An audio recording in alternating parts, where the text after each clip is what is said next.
Don't go to the police. Just don't do it. Hi, this is Larry Kaye with ShadowAnyone.com and the creator of the Investigator's Ultimate Guide series, which is premium private investigator training from someone who's been there and done that.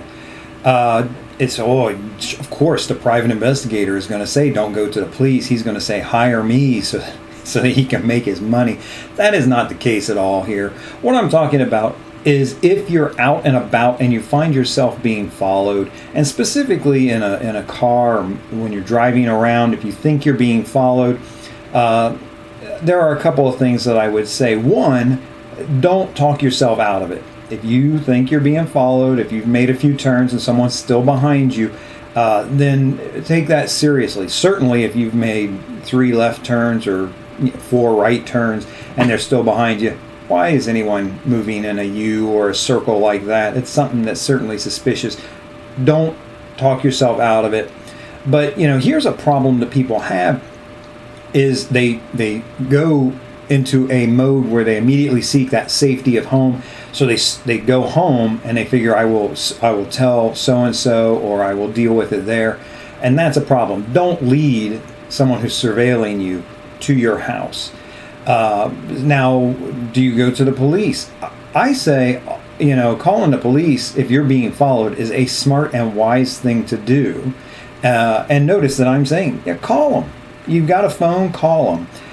What I want you to avoid, and this happens a surprising amount of time, is that people who are being followed, they go to the police substation.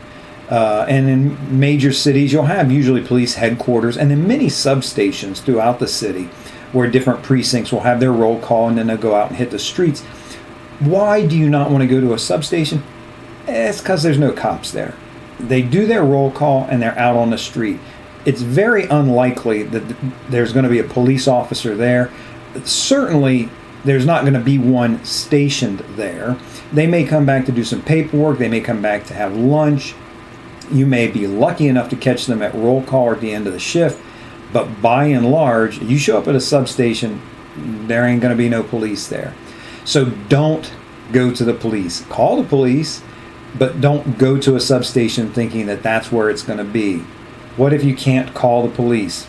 Your phone is dead, you forgot your phone, you're like me, you're an old guy that just doesn't carry a phone around 90% of the time. You can do some other things. You can go through the drive-through window at a fast food restaurant. You can ask them to call the police for you. That's old school, back to at least the 70s, I know. You can drive to any more public place, have some people around, some other vehicles around. Don't get to the point where you're blocked in. Make sure you leave plenty of space for yourself to move your entire vehicle. But going to a more public place during a time of where you think you're in some kind of danger or being followed is definitely something that you can do. Along with this idea of not getting blocked in or going to a more public place doesn't necessarily mean being more crowded. If you can keep your vehicle moving safely, that's a thing that I would definitely consider doing. So you think someone's following you, you're coming up to a red light, you can see it up there at the next block, there's a car there, stopped at the red light.